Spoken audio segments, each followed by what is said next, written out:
Праздничный концерт, посвященный 878-летию города Москвы, прошел в Государственной филармонии. В рамках торжественного вечера была представлена музыкальная программа российской и мировой классической музыки в исполнении фортепианного дуэта «Пиано-дуо» и Государственного камерного оркестра Республики Абхазия под руководством Давида Терзяна.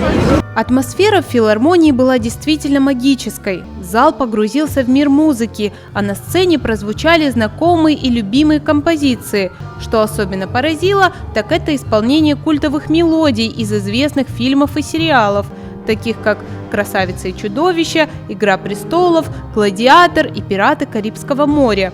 И, конечно, не обошлось без визуальной составляющей. На экране позади оркестра мелькали фрагменты из этих легендарных картин, создавая невероятный синтез музыки и изображения.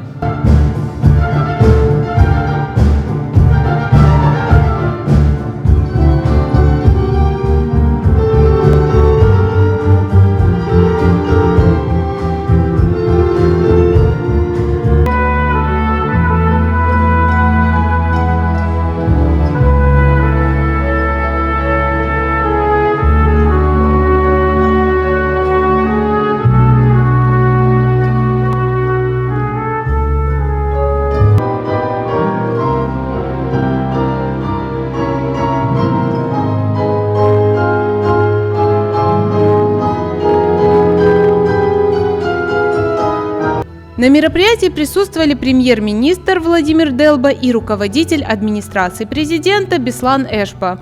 Концерт организован Домом Москвы в Сухуми при поддержке правительства Москвы, Департамента внешнеэкономических и международных связей и Московского дома соотечественника. Между прочим, Москва была первым городом среди всех других городов Советского Союза, отпраздновавшим свой день рождения.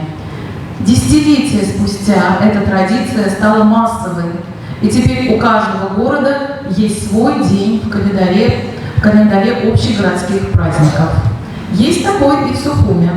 Он отмечается в первую субботу июля, и в этом году наша столица перешагнула свое 2509-летие.